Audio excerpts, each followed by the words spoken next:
안녕하세요, 김호준입니다. 북한 응원단에 대한 보도들 대체로 호의적이지 않죠. 이에 대한 분석 기사도 몇 있습니다. 북한 응원단에 대한 호기심이 사라졌기 때문이다. 비인간적, 기계적 응원 방식이 우리와 맞지 않는다. 북한과의 대결 국면 때문이다. 13년 만에 남한에 온 응원단입니다. 호기심이라면 줄어들 이유가 없죠. 응원 방식. 북한 응원단이 처음 왔을 때도 우리 정서와 그 방식이 맞아서 인기 있었던 건 아닙니다. 따지고 보면 구호에 맞춰 같은 동작을 기계적, 집단적으로 반복하는 건 예를 들면 우리 연고전도 마찬가지죠. 북한과의 대결 역시 항상 있어 왔고 오히려 평화의 계기가 될 수도 있는 터라 이번에 더 반갑다고 할 수도 있었던 겁니다. 제 생각은 그렇습니다. 올림픽 직전 평창 대 평양에 프레임 전쟁이 있었죠. 이 프레임 전쟁으로 인한 자기검열 효과, 그러니까 언론 일반도 응원단을 호의적으로 보도하는 것이 종북, 친북이라는 비판을 받을까봐 자기검열을 한 것이다. 이런 프레임은 일반 시민들에게도 영향을 줍니다. 실제 북한 응원단의 파도 응원을 일반 시민들이 주저하며 받아주지를 않았죠. 대신 언론은 북한 응원단 화장실 사진을 보도하고 밤에 한국 방송을 본다면 몰카 보도를 했습니다. 북한 응원 방식이 비인간적이라고 비판하지만 비인간적인 취급은 오히려 우리가 그들에게 한 거죠. 그 응원을 보고 누가 북한 체제의 우월성을 느낍니까? 우리 체제 우월성은 제론의 여지 없이 명백한 거 아닌가요? 그들을 우리 잔치를 축하해줄 손님으로 맞아줄 아량도 여유도 없이 그들에게 우리가 너무 옹졸했다. 김호준 생각이었습니다.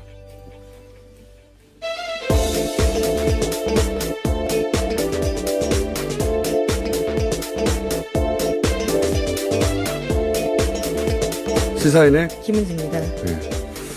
북한 응원단 보도가 별로 없어요. 네. 네, 굉장히 좀 문제가 되는 보도들이 여럿 있었는데요. 그렇죠. 오히려. 근데 제가 이제 굉장히 자기검열 효과가 강하다라고 생각한 게 북한 응원단이 응원할 때 이렇게 처음에 네 군데로 나눠서 앉아가지고 파동 응원을 유도한 적이 있어요. 근데 이제 당연히 따라서 중간에 앉은 한국 일반 시민들이 따라할 거라고 생각했는데 하니까 주저주저하면서 손을 못 올리는 거예요. 제가 그 장면을 본 적이 있는데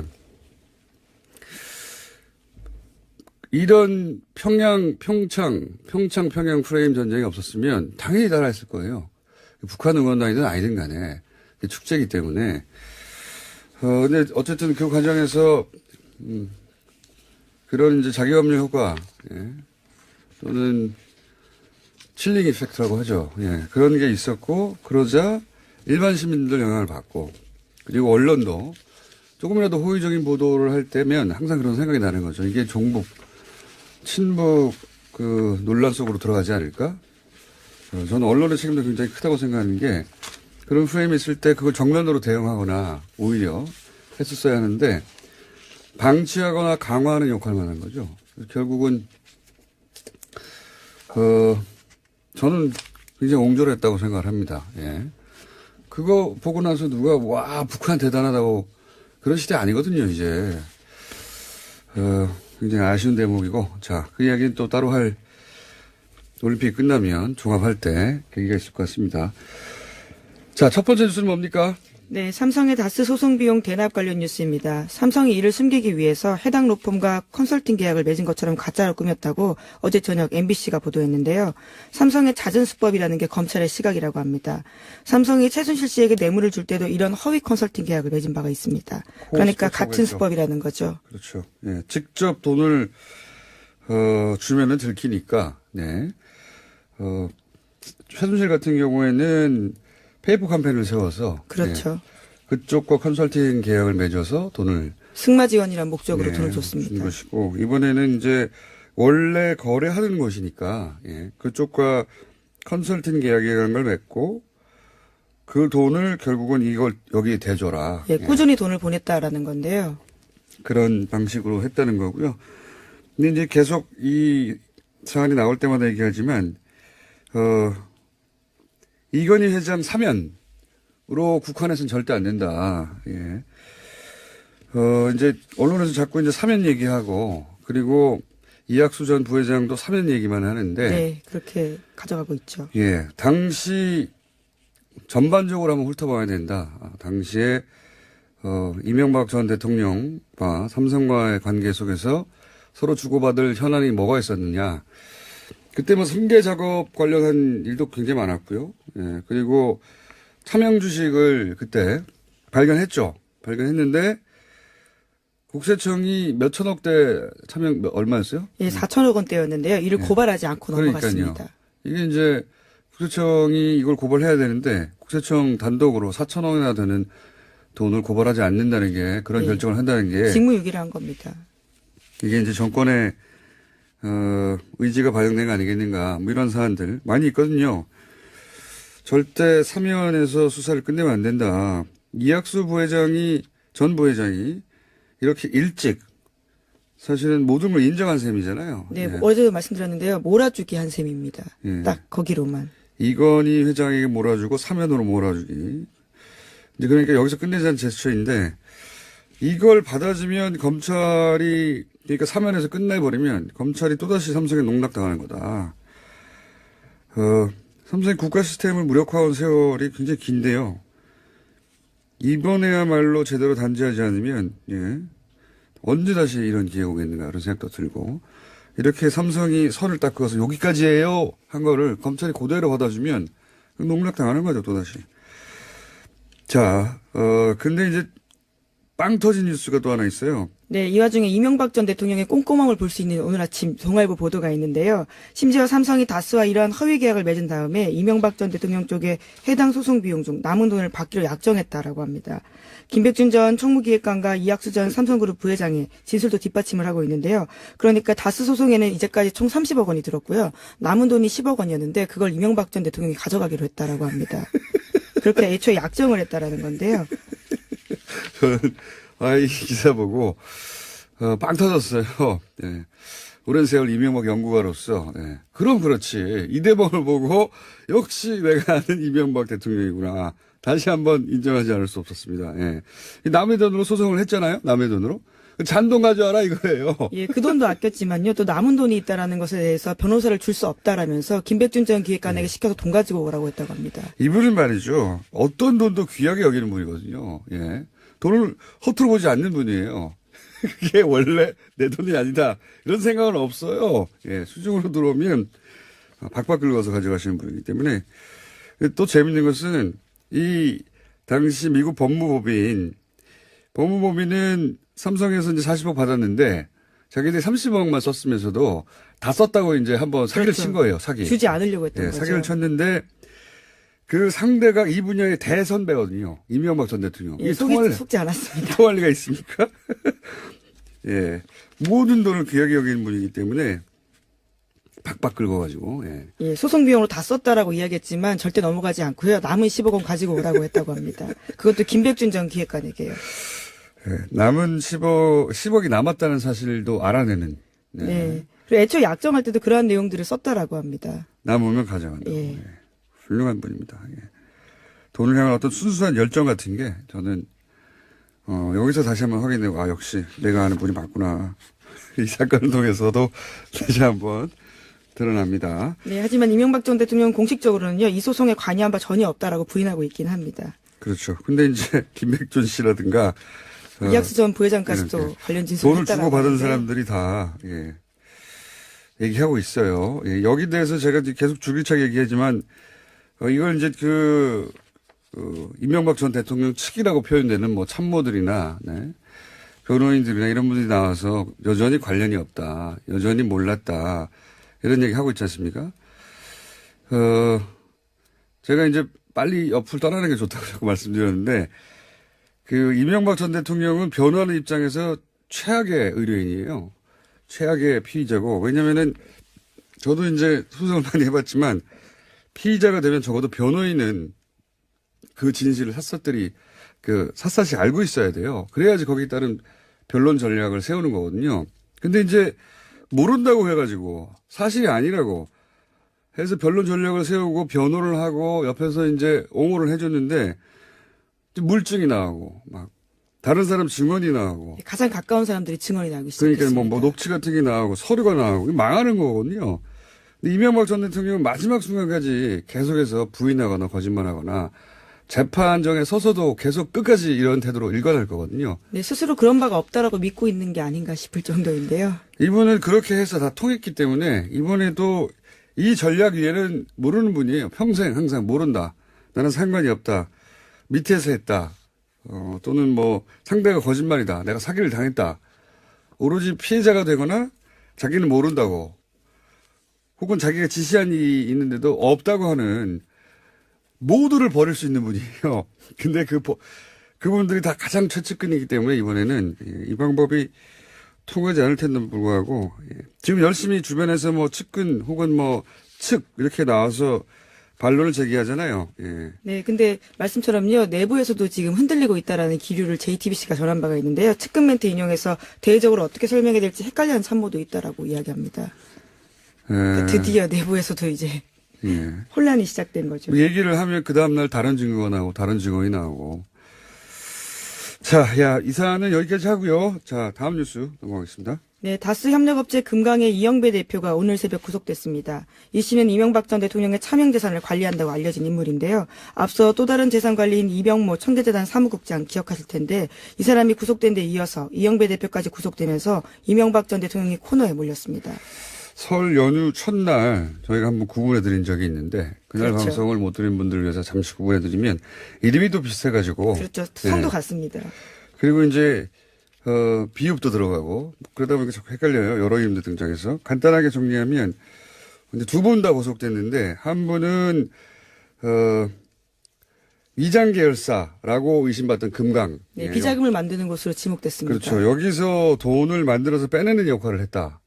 이렇게 보시면 되고 그리고 이제 아들 이시영 씨에게 우회 승계를 하는데 도움을 준 위장 계열사를 운영한 분이고 회사를 운영하는 분이고. 네, 담보도 없이 저리로 돈을 빌려줬다라고 합니다. 예. 그리고 이병모 씨는 제가 이제 그 지난주부터 총계 소굴로 부르기 시작했는데 왜냐하면 모든 범죄가 여기서 총괄됐기 때문에 그리고 모든 범죄 관련 증거들이 여기 은닉되어 있었기 때문에 그런데 여기서 이병모 씨는 그렇게 해서 만들어진 돈을 관리하거나 그러니까 이 사람은 김재정 차명 재산을 관리하거나 차명 부동산을 관리하거나 만들어진 재산을 관리하던 분이고 이 영배 씨는 그런 돈을 만들어내던 것이고 이렇게 크게 이해하시면 뭐 맞습니다. 대충. 예. 네, 근데 두 분 다 구속됐다는 사실도 굉장히 중요한데요.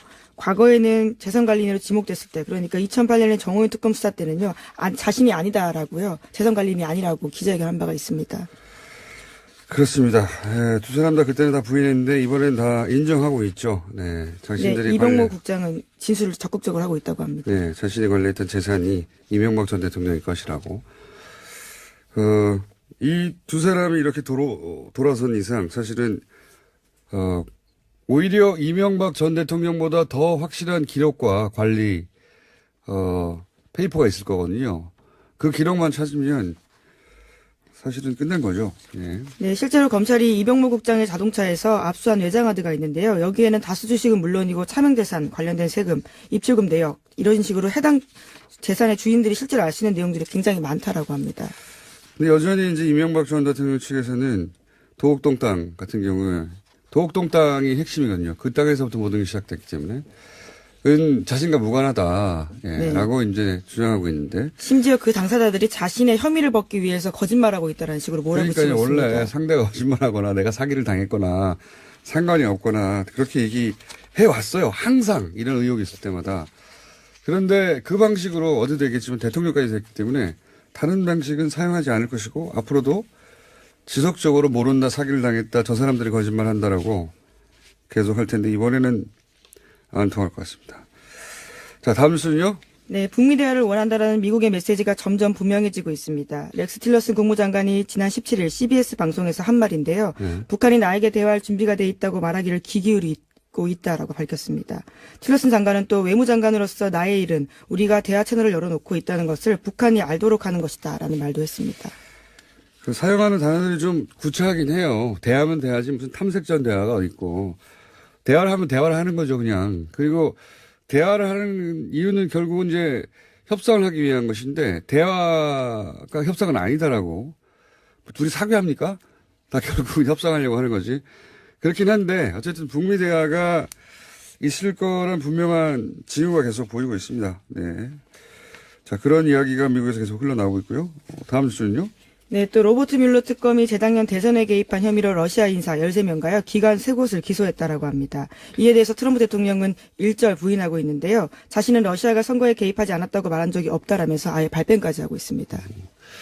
여기서 기소한 건 제가 작년 말에 한번 언급한 기억이 나는데 러시아 댓글 부대예요. 여기가 이제 회사 이름이 인터넷 리서치 에이전시. 최근엔 글라브세스 이름을 바꿔서 러시아로 예. 바꿨는데 여기가 댓글 공장이에요. 러시아. 예, 댓글 공장. 여기서 미국 포함해서 미국뿐만 아니라 서방을 상대로 해서 사회 혼란, 분열을 목적으로 가짜 뉴스를 만들려고 뿌렸다 이런 거거든요. 근데 이제 특히 미국 대선과 관련해서는 페이스북, 트위터, 커뮤니티 뭐 이런 각종 게시판에다가 가짜 계정, 가짜 게시물, 가짜 뉴스 그거를 매크로. 그렇죠. 네. 프로그램을 사용했어요. 네. 최근에 이제 네이버도 이 매크로를 사용한, 대량 댓글을 만들어내는 거 아니냐, 이런 의혹을 제가 계속 제기하고 있는데, 그 전형적인 패턴이에요. 예. 근데 이런 걸 만들어서 지난 대선에 어떤 뉴스를 뿌렸냐면, 힐러리한테는 불리하고 트럼프한테는 유리한 대량의 기사를 만들어냈다는 겁니다. 네, 예. 그 규모가 어마어마한데요. 직원들의 게시글이 1억 2,600만 명에게 전달됐다라고 이번에 조사됐다고 합니다. 우리나라 국정원 시발단 댓글 공작 그 기법이 근본적으로 똑같아요. 완전히 똑같고 왜냐면은 기법이 다를 수가 없어요. 예, 전 세계적으로. 차이는 우리는 이제 자국민을 상대로 했다는 거고 여기는 미국이나 서방 자신들이 생각하는 라이벌이나 적국을 상대로 했다는 게 차이가 있는 거고. 그러니까 거기는 댓글 공작을 상대 국가를 향해서 한 것이고, 예, 우리는 우리 국민을 상대로 심리전을 한 것이죠. 예. 요 얘기는, 댓글 매크로가 국내에서도 사용되고 있나 계속 추적하고 있는 바인데 제가, 묶어서 한번 전문가 저희가 초대해서 자세히 한번 다뤄볼 생각입니다. 근데 어쨌든 국내에서 있었던 것 같은 기법, 똑같은 기법이에요. 자세히 읽어보면 기사도 많이 나왔는데 그런 기법으로 미국의 선거를 선거에 개입했다고 대선에, 예. 지금 그 미국 특검이 러시아 사람들을 기소했습니다. 기소한 겁니다. 오늘 여기까지 해야 되겠습니다. 시사인의 김은지였습니다. 감사합니다. 따라서 중간에 앉은 한국 일반 시민들이 따라할 거라고 생각했는데 하니까 주저주저하면서 손을 못 올리는 거예요. 제가 그 장면을 본 적이 있는데 이런 평양 평양 전쟁이 없었으면 당연히 따라했을 거예요. 북한 응원단이든 아니든 간에 축제이기 때문에 근데 어쨌든 그 과정에서 그런 이제 자기검열 효과, 예. 또는 칠링 이펙트라고 하죠. 예. 그런 게 있었고, 그러자 일반 시민들 영향을 받고, 그리고 언론도 조금이라도 호의적인 보도를 할 때면 항상 그런 생각이 나는 거죠. 이게 친북 논란 속으로 들어가지 않을까? 저는 언론의 책임도 굉장히 크다고 생각하는 게 그런 프레임이 있을 때 그걸 정면으로 대응하거나 오히려 했었어야 하는데 방치하거나 강화하는 역할만 한 거죠. 결국은 저는 굉장히 옹졸했다고 생각을 합니다. 예.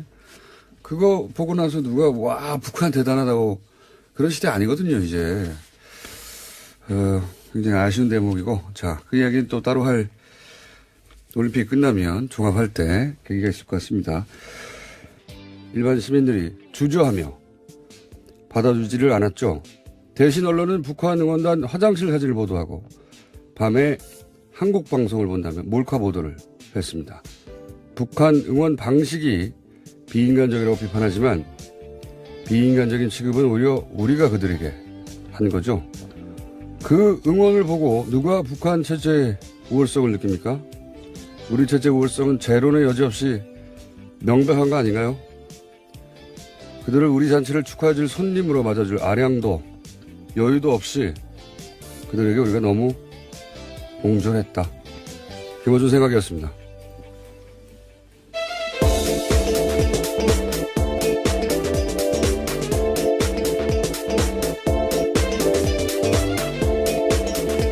시사인의 김은지입니다. 네. 북한 응원단 보도가 별로 없어요. 네. 네, 굉장히 좀 문제가 되는 보도들이 여러 있었는데요. 그렇죠. 오히려.